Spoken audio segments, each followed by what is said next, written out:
Michael, hi, it's Scott here. I wanted to thank you for doing a video response to my question, and so I'm now doing a video response to your video response.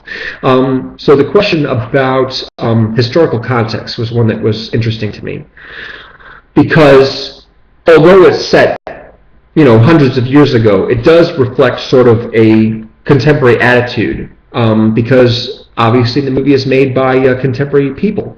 Any movie, whatever era it's set in, tends to reflect contemporary attitudes, and so there is, I think, cause to object to the kinds of things that the characters say, despite the fact that it's set hundreds of years ago, or perhaps even hundreds of years in the future.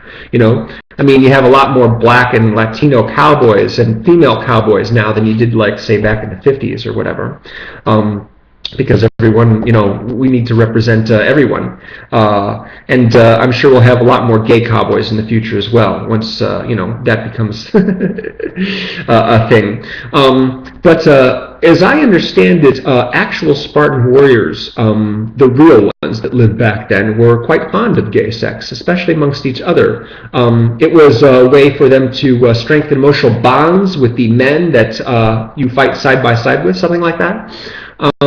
So the movie just completely ignores all this. But of course, the movie is based on a comic book, and the comic book didn't have any of that in there because it's, a much more dramatic, version of something that actually happened. There's so much in that book, I'm sure, that didn't happen for real.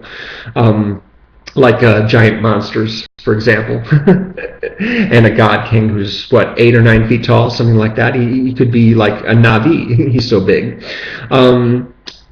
So when you have Leonidas talking about the boy lovers, and then you have Xerxes putting his hands on his shoulders suggestively in that one scene where they have sort of a conference timeout.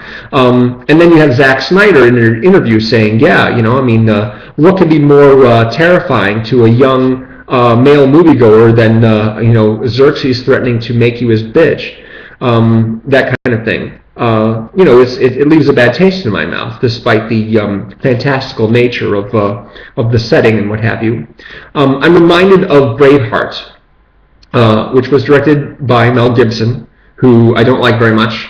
And there's that scene in which the king throws his son's boyfriend out of the castle window, and it's played for laughs, apparently.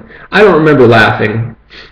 I don't remember people in the theater that I saw it with laughing either, but I can certainly understand why people would take issue with that, because I will hear comments made by characters. Now, in some cases it's appropriate, given the context, but it's a question of whether or not it's the attitude of the characters or the attitude of the people that made the movie. And I think in the case of 300 Braveheart, it's the filmmakers playing towards the homophobic attitudes of their target audience, which is a bad thing. So anyway, that's where I come out. So appreciate it, and I'll keep watching your stuff, of course, as always, with great interest. Thanks again, Michael.